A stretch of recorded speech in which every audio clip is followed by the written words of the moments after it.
Magandang umaga po. Magandang umaga sa'yo, sa akin, sa kanya, sa kanila, sa inyo, at yan itimig. Yeah, naligabangon na mula sa pagkakahimbing sa kahapon. Gumising sa kasalukuyan at dali ng mga pabaon. Naaral sa mga pangungot, iwanan ng mga sakit. Simula ng managinip ng hindi nakapikit. Tara, sa unang pagdilat ng ating mga matay, magdasal ka agad sa may kapal. Magpasalamat sa iyong pagkahimbing, nagising ka pa, ialmusal ang kanya pagmamahal. Humingi ng tawad sa mga kasalanan na panay, at humiling ng patnubay na sa atin ay gagabay. Sa maghapon dahil anumang kailangan kanyang ibibigay. Kung Diyos ay sa sentro ng buhay mo nakalagay, para kapay mainit lamang, dahan-dahanin mga galaw at desisyon. Habang alalahanin mong hindi ka nabubuhay na para sa sarili lamang. Bawat isa'y may pananagutan, sa kapang nakaatang yan ang dapat tandaan. Bago lumabas ng bahay, estudyante may trabaho, o kahit na mga tambay tulad ko, tulad yun na sabik naghintay din ako sa aliwalas ng bukal ni Wayway. Gising na, umaga na, umpisa na ng panibagong simula.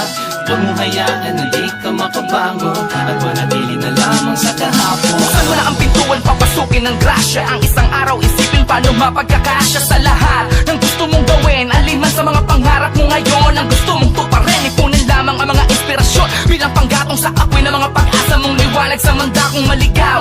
Ay wala kang dapat ikatakot sa lubungin ng ngiti, mga sitwasyong nakasimangot. Maging palabate palagi kahit kanino ng magandang umaga, parang tataklan ng bimpo mismo.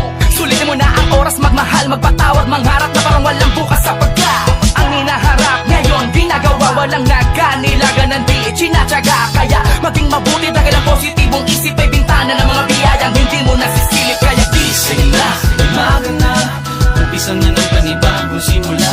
Huwag mo hayaan na di ka makabangon, at manatili na lamang sa kahapon. Gising na, umaga na, umpisa na ng panibagong simula. Kung saan pwedeng maging masaya ang malungkot, at matuwid ang mga naging malungkot. sa huling pagpapok ng araw ay sumabog ang liwanag, ang nakakabinging katahimikan ng dilim, binasag na sigaw mula sa pag-asa ng mga tao na sinimulan sa sarili ang hangad na pagbabago na natiling malakas, matatag, masaya sa kabila ng mga bigat nila. Nadala ako may maraming enerhiya at oras na rin sinayang, ngunit imbis manghinayang lalong nagpahalaga tulad ulit. Kaya manalangin ng may pananalig, pati pato mang matalo ay muli ka pa din kakamig balang araw. Pagdating ng panahon, pag-isipan mo lamang ang lahat sa labas ng kahon, dahil nasa ka mga yon, nanggaling kami dyan. Kaya wag ka lang mawawala ng dahilan para umasa at muling umasa.